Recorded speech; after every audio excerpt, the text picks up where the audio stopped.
Hi, I'm Mark Madison, the historian at the National Conservation Training Center, and I'd like to welcome you to our online series, Conservationists in Action. And today we have a very interesting author with a fascinating book. We're very fortunate to have Florence Williams with us. Thank you, Florence, for coming out here. And her new book is called The Nature Fix: Why Nature Makes Us Happier, Healthier, and More Creative. Let me just tell you a little about Florence, and then we're going to allow her to introduce herself a bit. Florence is a contributing editor to Outside Magazine. She's also a freelance writer for the New York Times, National Geographic, Slate Magazine. Her previous book, before The Nature Fix, was called Breasts, A Natural and Unnatural History. And this new book could be the mission statement for the Fish and Wildlife Service, why people should get outside and they'll feel much better. So Florence, welcome to NCTC. It's a pleasure Thanks to have so much for having me. It's a pleasure to be here. And tell us a little more about your background besides the potted little history I gave them. Sure. I really started out as a newspaper journalist working for High Country News in Colorado. And I became a freelancer, which enabled me to live in some beautiful towns out west. I spent 20 years in Colorado and Montana, moved to Washington, D.C. about 4 years ago. And that really launched the investigation of this book, which I'm sure we'll get into. Yep. And it's partly a personal story and partly a look at the science. Great. Well, they say write about what you know. So tell us how this move to Washington, D.C. from Boulder helped create the genesis for this book. Sure. Well, after a couple decades in these beautiful, idyllic mountain communities, where I had hiking trails right outside the back door that I used often. My husband got a job, which moved us to Washington. We landed in the hyper-urb. Lots of noise pollution, lots of traffic, lots of Euclidean geometry and monochromatic buildings and asphalt. And I felt pretty lousy, actually, after this move. Just my nervous system, I felt like I was sort of on alert. I was stressed out. And I was anxious, not sleeping so well. I started to really ponder what I had lost by being so connected to nature out west. Because I wasn't sort of doing it right in Washington. I think I wasn't going to the best places, going to the best parks. It took me a while to figure that out over the course of writing this book. But so I wanted to really investigate the science of, what does happen to our brains when we're in different environments?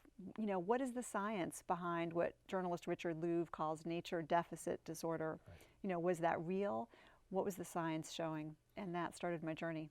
That's fascinating. So, and before I go any further and ask you a million questions, I would like to remind folks we are taking questions from the audience. So if anybody does have a question, please put it in the chat room and we'll ask Florence. And I already have a few to ask later. But you get interested in the topic, and I'm very interested in this because I'm not a journalist. How do you set out to investigate it, especially with your international focus for this book? Right. Well, after I moved to Washington, I was actually really fortunate to get an assignment from Outside Magazine to write about an obscure practice in Japan called forest bathing, yes, or Shinrin-yoku. So I headed off to Japan, and it turns out that scientists are actually actively studying what happens to people's nervous systems when they're doing this forest bathing. And what it involves, it doesn't involve taking off your clothes. Thank goodness. It's a G-rated book. It's a G-rated book. Say right now. That's right. But it does involve engaging all of your senses. So really opening up all your senses. And what the scientists are finding is that even in just 15 minutes of people being in the woods, where they're trying to listen to the birds and watch the patterns in the creek water, mm-hmm, feel the moss under their feet, even drinking bark tea, which is very ritualized in Japan, that their nervous systems really calm down. So their blood pressure drops, their cortisol levels drop, stress hormone. Yep.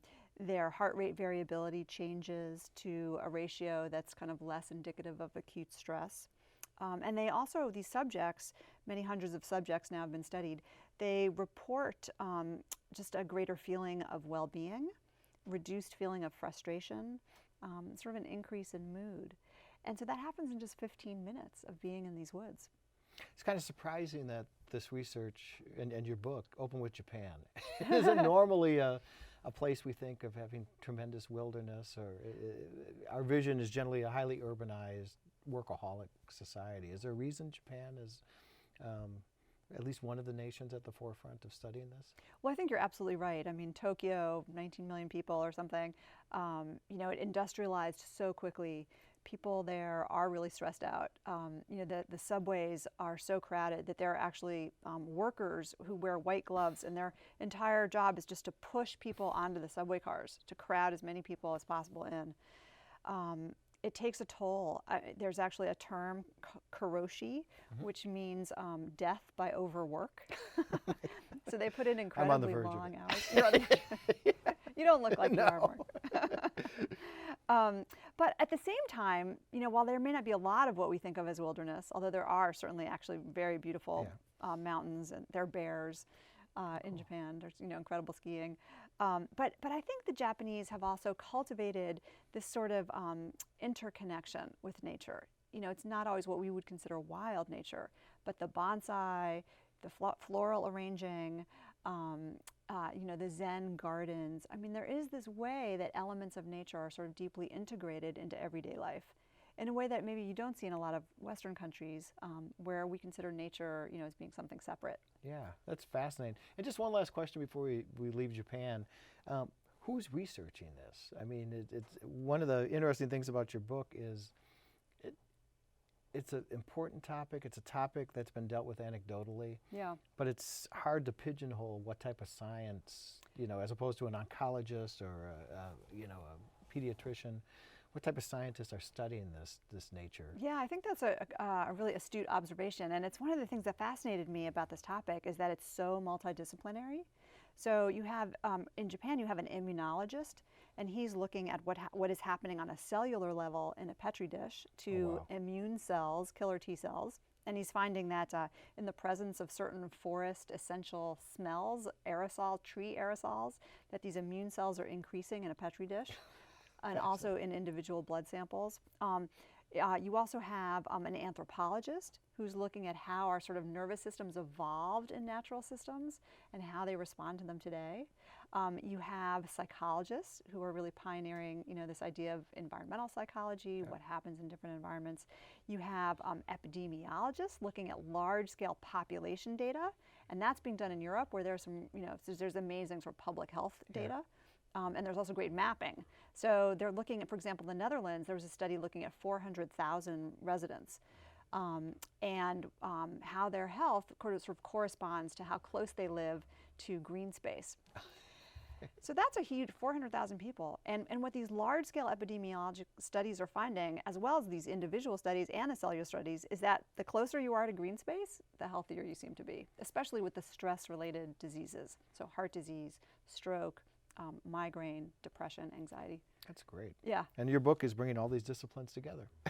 It is, and that's what I love about it too, because I like studying different things as a journalist. I have a short attention span.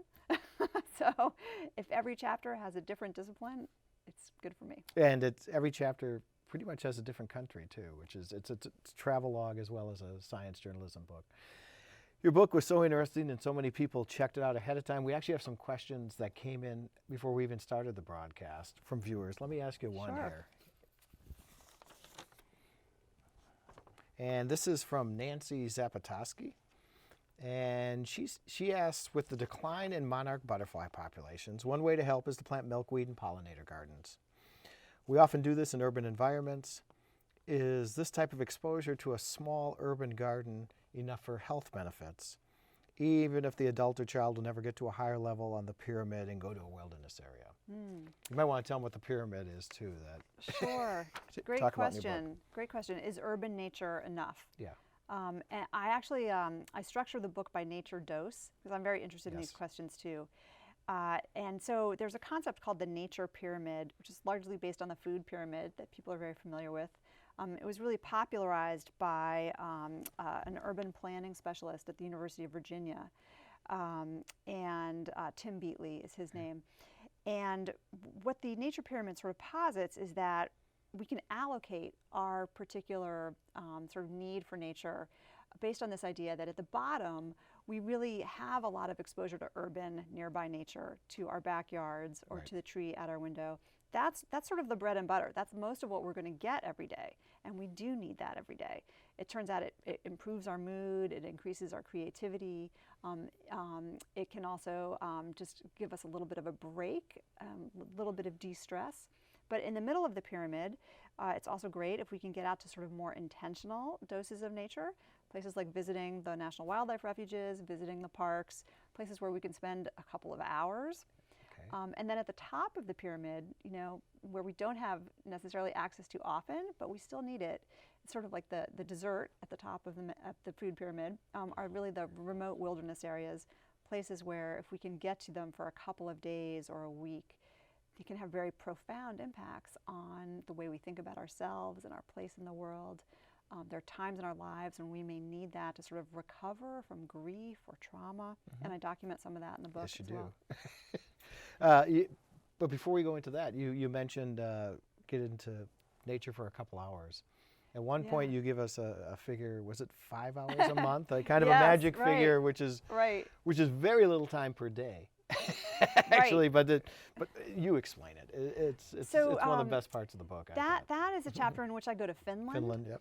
And I went to a lot of those other countries too, because I also ended up writing an article for National Geographic, which has a global focus. So that was kind of fortunate. I got to go to a lot of places. Yeah. And in Finland, that's a country that has a lot of depression, has a high rate of suicide, but they also have incredible forests.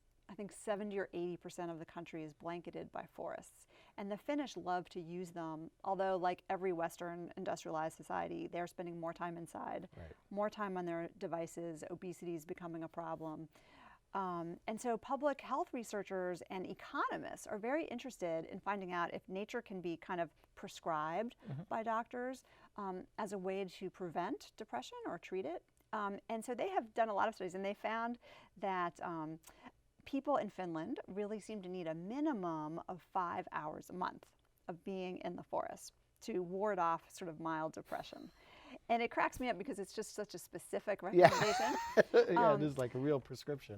And I sort of thought of it, oh, well, maybe that's 20 minutes a day. Yeah, I wondered about that. Right, but when I talked to the researcher, she said, no, actually, we think that it's better if you can get out in 30 to 40-minute increments, because their research shows that that's when we have greater sort of vitality benefits. So, you know, our stress levels may reduce in 15 minutes, but after 30 or 40 minutes, there's a sort of a deeper response where we actually just really feel better for the rest of the day.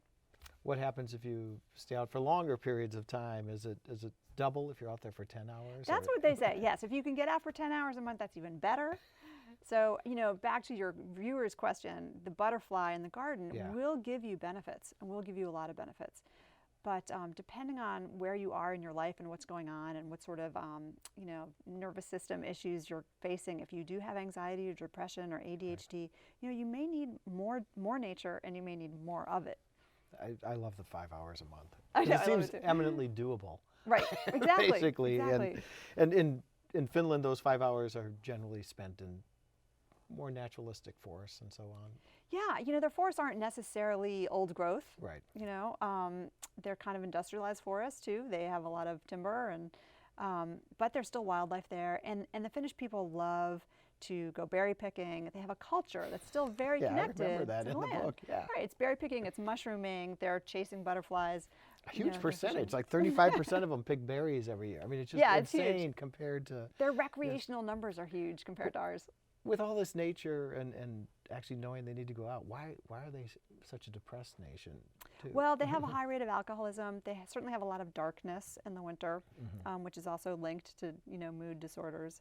So they have to figure out how to counter it. And unfortunately, you know, a lot of their young people are spending more time inside on these devices, and public health experts are really concerned about it. That's great. Let me ask another viewer question, just so we intersperse these in. This question is from Dawn Lagrateria, and that's a good question. She says, is a natural forest much different for your health than a planted monoculture forest, such as the Hinoki forest in Japan? After all, we evolved from biodiversity. So there's a lot of questions embedded in there, but does it, a lot of, like you said, in Finland and in much of this country, there's secondary growth forests and so on. Does it matter what type of forest? That question really interests me also. And I wish I could say that the science was definitive on this point. It's really not. There have actually been sort of contradictory studies. So those of us who, believe in conservation, I think, would like it to be that the more biodiversity, the better. And some of the studies do show that we seem to respond to, for example, more bird species in a particular setting, natural setting. But there are other studies that show that we feel pretty good even if it's just a monocrop, or even if there's one bird, or even if you're listening to birdsong on your iPhone. So I think it still hasn't been completely figured out. There's a lot still. The science is very young. There's a lot still to work out. Reminds me a little of South Korea. Tell us about what type of the forests were like in South Korea. Yeah, I think in South Korea they've kind of taken a cue from Japan, which really started some of this research earlier with the looking at nervous systems and forests. And in South Korea, they now have, I think it's a couple of dozen what they call healing forests. And they're putting more online, and they're really encouraging. They have a forest plan in Japan. The forest agency is really encouraging people to use the forest kind of almost as a medicine. There are 500 healing rangers in Korea. I actually was visiting one of these healing forests, and I stumbled onto a group of firefighters with PTSD. This was all men, and they were not doing things that we typically see American men doing in the woods. They weren't hunting or fishing. They were actually holding hands and doing partner yoga. They were making floral arrangements with pressed flowers. They were drinking tea, and I said to them, so, what is this like for you, being in this program for a few days? And just they all said it was just the greatest thing, that they wish they could live there forever doing partner yoga. I think, if you have PTSD, you have these very high levels of anxiety, there is something so calming about being in the woods. And it was really neat for me to see it kind of played out there live and not just in the research papers. One of the things I liked about the book was obviously the enjoyment of nature is tied to culture. People are doing it different. Every place you go. And yet the one connector seems to be some type of naturalistic environment, even if it's secondary growth in a place where there wasn't a lot of forests saved, like South Korea and so on. You mentioned post-traumatic stress disorder. You also have a very moving chapter in there about going out with a bunch of veterans on the River of No Return. Tell us a little about that. Yeah, so I was really fortunate to get invited on a trip, a rafting trip for 6 days down the main fork of the Salmon River in the largest wilderness area in the lower 48. It's in the Frank Church River of No Return wilderness. Really beautiful, dramatic landscape. All the participants were women veterans who had suffered from post-traumatic stress, and some of them had barely left their homes in years. They had high levels of anxiety, high levels of depression, traumatic brain injuries, kind of serious physical injuries as well. There's one woman I really focus on in the chapter, and she had lost one of her arms, had had a traumatic brain injury as well as PTSD.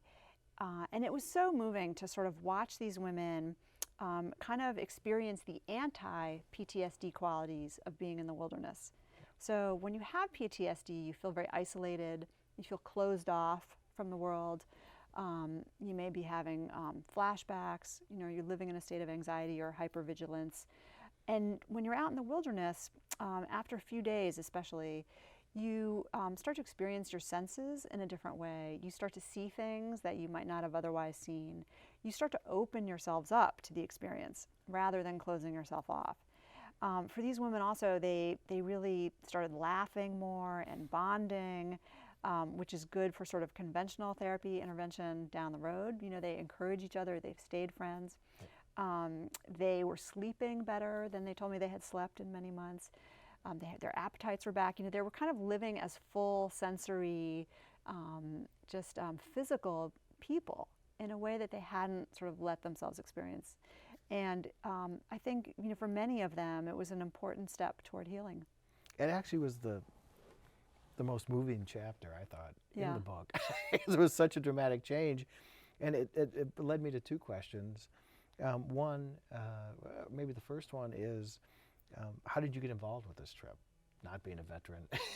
So was it hard to integrate into this group that had some shared hardships? Well, I found out about the group because I have been in touch with veterans. There is kind of a large and growing movement within the veteran community of using wilderness therapy and adventure therapy, although they don't necessarily always call it that. And so one of my friends in that community told me about this group called Higher Ground, which is based in Idaho, that leads these trips. And when I first got there, it was kind of intimidating, as a journalist. I mean, here is this group of women, 9 women. They weren't super friendly or cheerful. They were really tattooed, a lot of younger women, actually, also some older women. But I have to hand it to them because, they were given the option, to allow me into kind of some of their processing sessions on the river. They had sort of group discussions every night in which they would talk about kind of the metaphors of being on the river, or how they were learning to rely on their friends. And how they could take those lessons back with them to their normal lives. And they uniformly welcomed me to those groups, and it was really a wonderful experience. And now I'm still in touch with them, and they were great women. That's great. Yeah. We've worked a little with veterans with fly fishing and so on too, but that leads to my second question. Is somebody trying to study this scientifically, the VA or somebody, to see if they can get some data about how it works? Yeah, absolutely. I think the VA was resistant to this idea of kind of wilderness therapy at first. Really? But what's happened, in the last 10 years is it's been pretty clear that the conventional kind of treatments, the conventional interventions, don't work all that well. So conventional talk therapy, group therapy, the medications, you have to really stick with the therapy program for like a few months for it to really work. A lot of veterans just aren't able to do that. So to their credit, they have started kind of looking more at these alternative treatments. The VA now is funding a large study out of Washington State. Great. Looking at veterans and adventure therapy. So I'm pleased to see that. But I do think, for the medical establishment in the U.S., for the insurance establishment, this is still a little bit of an out there idea. They want to see more evidence before investing in studies to provide more evidence. So there's a little bit of a... Well, maybe the book will help. I hope so. You ready for another audience question? Sure. We don't know what these are going to be. They're all over the place. This one is, this is a really good one. From Michelle Donlin. And she asks, as a journalist that often writes about the environment, who are some of the nature writers that inspire you? Oh, good question. I love Rachel Carson. I love Annie Dillard. I love John McPhee. I love Ed Wilson's books. I love Michael Pollan's books. Sandra Steingraber. Yeah. I think I'm particularly drawn to nature books that incorporate some first person. I don't know why, but I find them kind of easier to digest. And Sandra Steingraber writes books that kind of incorporate, for example, her own cancer, with environmental health. And they're just compelling narratives, I think, well told. What about some journalists that inspired you? That's your other hat. Well, I think some of those writers are journalists. Yeah, Michael Pollan. Like Michael Pollan. Yeah. Exactly. I was so fortunate to start my training at High Country News, and Ed Marston was my editor there, and Betsy Marston, really talented people. I sort of cut my teeth on them. William Kittredge was also a teacher of mine, and William Cronin was a professor of mine in college who does a lot of environmental history. I know Bill very well. Oh, you do? I'm going to see him next week. Well, tell him why. I will. Oh my God. Yeah. In Madison? Is that where you did No, it? at Yale. Yeah. Yeah. Oh my God. Yeah. Yeah. I've known Bill for 25 years. Yeah. Yeah. Yeah. You're right. These people do combine a lot of journalism and environmental history and environmental interest. The next question actually is spot on to where I wanted to go anyway. So let me ask you this one from Chris Dietz, who's in our migratory bird program. Oh, great. He said, he's halfway through the book, so he's honest. Okay. And he promises Keep to finish going. it before the podcast comes out. But so far the book seems mostly to examine adults. I wonder how your research applies to children. Is the result the same for kids as adults? Or do their bodies and minds interact with nature, fractals, et cetera, in a different way? Okay, great question. And I would encourage Chris Dietz to keep reading. Yeah, he's going to come into it any page. I do have 2 chapters I in the know. last half of the book that are focused on, Right. on kids. One is actually focused on teenagers with ADHD, and the other on sort of younger kids.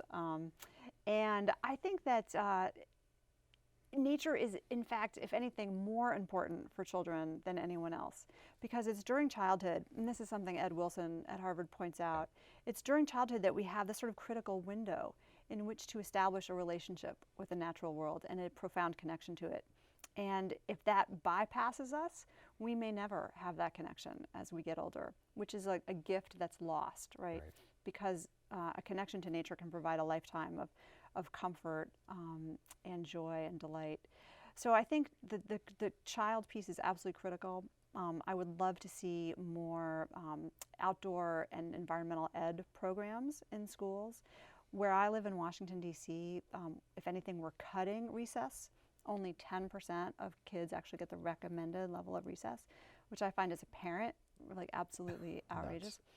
Oregon actually has this wonderful program now funded by state lottery funds to get every 5th and 6th grader out into an outdoor ed week of education. And so it's available to everyone, and I think it's absolutely important. Their brains are really designed to learn through exploration, through free play, through exploring with all of their senses. And when we take these kids and we put them in a room with 4 walls and give them a pencil and a desk and a chair, and we say, sit here for 6 hours or 7 hours, we are really potentially cutting off their opportunity to fully develop these neurons that require this kind of exploration. Absolutely true. And one thing I noticed in the book, you're a very good storyteller. And you tell, it ties right into this question, interesting story about the evolution of what today we call kindergarten and how it could have looked. Tell us a little about how that began in Germany and how it was initially designed to be somewhat different than it is today, unfortunately. Right. There was an educator named Frederick Froebel who in the mid-19th century, or early 19th century, started becoming very interested in early childhood education, which hadn't been something that people focused on before. A lot of children were educated kind of in their homes with tutors. They were not really paid attention to very much when they were much younger. And he thought, you know, if we can really cultivate these kids and their connection to nature and their connection to movement, they can enjoy their curiosity, they can follow their curiosity, and that can lead to these amazing sort of lifetime love of learning. And so he actually got this idea for what he called kindergarten, which means, you know, kids in the garden while he was walking in the woods. So there's my point too about the woods making you creative. And he started these kindergartens that really took off, and they actually took off like wildfire around the Western world. And unfortunately, then Germany kind of backed off because these kindergartens were seen as not Christian enough and potentially a threat to sort of the ruling structure. So Germany backed off on them for a while, but they really became popular in many other parts of the world. And these were kindergartens that, you know, there weren't lesson plans. There was really a lot of free play. He loved wooden blocks. He thought children should be outside. He thought they should sing and they should dance and they should move around. It's sort of almost like Waldorfy stuff that we think of now. Yeah, that's what Waldorfy or Montessori or something today. Exactly. And unfortunately now we've really gone back to a very programmatic and academic approach to kindergarten, and I'm concerned about that. I think these kids are not learning a love of learning. I think that they're not getting enough time to explore and follow their own curiosity. You also had a chapter in there talking about attempts to work with kids who might have ADHD or other behavioral problems and using nature to help them non-pharmaceutically. Tell us a little about that. It's a topic I'm really interested in, and I found out about an adventure boarding school based in North Carolina called SOAR. Yeah. And it started out as a summer camp. And it didn't start out as particularly interested in nature. But the sort of counselors at this camp just thought these kids with ADHD, they need to move around and they need to use their hands and they need to kind of enjoy taking in, which they're so good at, taking in stimuli coming at them from a lot of directions, kind of multitasking in a way. And so they did things with, like woodworking and other kinds of hand building projects. But what they found was that a lot of these kids really seemed to thrive the best when they were outside. And so from the summer camp, they've now evolved into this boarding school for grades, I think it's grades 6 through 12. They're 2 weeks on when they're on this very wooded campus. And then for every 2 weeks of that, they also spend 2 weeks out in the fields. And they're rock climbing, they're kayaking, they're backpacking, they're even scuba diving, horseback riding. And the curriculum sort of follows, those particular sports or activities. So I spent a few days on a rock climbing session with them. Some of the boys this was all boys at the time. There are girls at the school also, but this was an all boys class. Some of the boys who'd been there for many years told me that this program had changed their lives, had really saved their lives.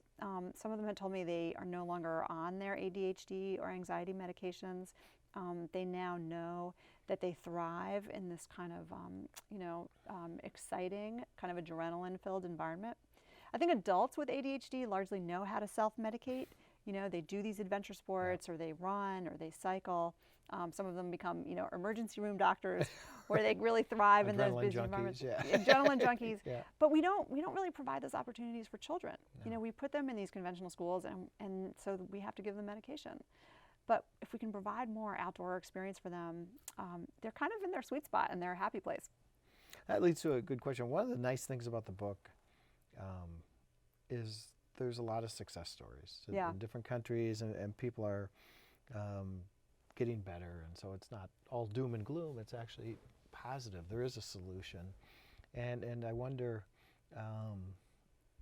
if you have recommendations just for our country to help make people happier, healthier, more creative via nature. Yeah. Just because it's the culture you know best, and it seemed odd to impose things on Finland or Japan. But are there things we could do as Americans to make this more accessible or more successful? I think, one of the focus of my book is really on individuals and what individuals can do. So, if you're someone who maybe doesn't spend as much time outside as you might like, I would say get outside more and just be mindful of how you do feel in different environments. Some research has shown that we tend to undervalue the benefits of nature. We think that, streaming Netflix or eating ice cream will solve all our problems. Right. and those are great, but I stream Netflix too. I like both. But because we don't spend enough time outside, we then don't see maybe that it's helpful. Or if we are outside, we're just not being mindful of, hey, I really was in a better mood after that walk. So if anything, I hope that this book just encourages us to kind of step back and pay attention to how we feel in different environments. And then especially to get our children outside. So that's another major passion of mine in the book. We need to get our kids outside so that they feel comfortable in the outdoor environment. But I think there are some policy, implications of all this. I would love to see, as I said, more outdoor and nature environment programs in schools, longer recess. In Finland, I learned that for every 45 minutes of classroom instruction, kids get 15 minutes of recess. And So they they do that have- like every hour? Every hour. So they have It's mind-boggling. 6 recesses across Yeah. the day, and they have the highest test scores in the world. And when I asked the teachers about that, how can you take so much time away from the classroom, which is what we're doing in this country? Right. And they said, well, of course we do that, because if we didn't let them run around outside, they wouldn't be able to sit still in their chairs, and they wouldn't be able to pay attention. So for them, it's this very obvious link. But for us, we're not there yet. I'd also love to see us think about more biophilic design in Why don't office you buildings. Define what biophilic. You mentioned E.O. Wilson and Yeah. Steve Keller earlier, but tell us a little about The Well, biophilia, and then the design elements, which I know Keller was working on before his death. biophilia it's really a sort of theory that was popularized, although not invented, by Right. Ed Wilson. And it's really just this concept that we have an innate affinity for living things. We, as humans, we are just hardwired to identify and relate and love living things around us because we depended on that for our survival. Right. But we can lose it if we don't cultivate it in childhood. So that's the catch. And so now there's kind of a movement in biophilic architecture, biophilic design. Lots of architects are starting to think about this, sort of incorporating living plants, atriums, natural sunlight, natural products into design. And what they're finding in studies is that people who live in these, work or live in these environments are more productive, may experience less feelings of aggression or violence. These are from studies of housing projects in Chicago. We know that schools that have more windows looking out onto grass or trees have higher test scores, and that's independent of socioeconomic status. So I think there are a lot that our institutions can do as well to facilitate this connection to nature that we seem to be so at risk of losing more than ever in our very connected daily lives to technology. We seem to be going the other way. The We're going schools the seem other to way. have fewer windows Right. for HVAC reasons and so on. That did remind me, you had interesting observations about the healing effects of windows in hospitals. Tell us a little about that. There's a set of very important studies from the early 1980s by Roger Ulrich, and he looked at hospital records of patients who'd had gallbladder surgery. Some of those patients had been assigned to rooms looking out over trees, with windows of trees. Some of them had been assigned to rooms with windows looking out onto a brick building. And he just compared the hospital records. What he found was the people with the tree views had shorter stays in the hospital, required less medication, and the nurses reported that they had better attitudes about their surgery. So that really launched this whole line of, what we might call window studies. Yeah. And even Florence Nightingale understood this intuitively 150 years ago when she wrote that patients needed fresh air and they needed sunlight, and that they would, even unconscious patients would turn their heads to the daylight. Do all hospital rooms have windows? Oh, these days? sadly, they so don't. No, but I think some hospitals are starting to get the message. Some of them have beautiful gardens now, and you're seeing more and more of this, I think, in kind of the enlightened facilities, not just for patients, but for stressed out caregivers who are visiting patients. In spite of the fact I work underground in a windowless hole, when we designed this place, all of our classrooms have one wall that's pure windows. And our thought, unfortunately we didn't have this book to guide us, our thought was a lot of people would be field biologists and they would feel claustrophobic and not focused if they couldn't look outside. And then the break areas with coffee and so on lead to hiking trails too. So we thought, well, maybe they'll run out there and hike into the woods for 10 minutes and so on. So we just lucked into this. And what year was this facility built? 1997. Yeah, so you were ahead of the curve. That's great. Yeah, for once. Do people have walking meetings on some of these We trails? don't, but we need to. Yeah. I think we got a whole prescription here for better ways to teach. I'm serious, the whole 45 minutes and then 15 minutes recess is going to change the way I teach at the local university. That's right. Your and boss here. may not appreciate this, but. And it looks like we have a question. Let me see from one of the viewers here. This is from Maria Parisi. And she asks, Florence, do you envision the U.S. adopting the forest bathing movement, perhaps with a name that's less suggestive? I added the last part. Well, that's a good question. I will say that I think the U.S. Forest Service and the National Park Service actually do take the idea of health very seriously now. And the National Park Service, for example, has a whole division called Healthy Parks, Healthy People. It kind of is forest bathing. It's encouraging people to go out. There are partnerships now that a lot of National Park Service units are forging with actually doctors and practitioners to provide their patients with more parks prescriptions. So we are seeing a little bit of an understanding that there kind of are medicalizing effects of nature as an intervention. Yeah, and I do think it's happening. I don't think we'll be calling it forest bathing probably. Maybe you can help us come up with the nature fix would be a better name. Thanks for that question, Maria. And when you were talking about young people Yeah. and nature deficit disorder, a lot of the time, at least my kids, my 3 kids, spend outside is on like a soccer field or something. Does that work, or from your research, or is it really something different than a soccer field, than a forest or a meadow or something? I think that a lot of parents just say, well, my kids are outside 3 hours a night doing soccer. They're getting a lot of benefits from that soccer field. So they're getting the feel of fresh air. Maybe they're able to look at the clouds or the sunset, which we know is kind of good for them. Right. We know they're getting vitamin D, which is, sort of an epidemically low levels among children. But they're still in an organized sport that's managed by adults. It's not what the adolescent sort of developmental psychologists would say is optimal for learning patterns in their brains, if we really believe that it's free exploratory play that helps build their social skills. Kids have to learn how to navigate relationships, how to negotiate conflict. They're not really necessarily getting that full range of skill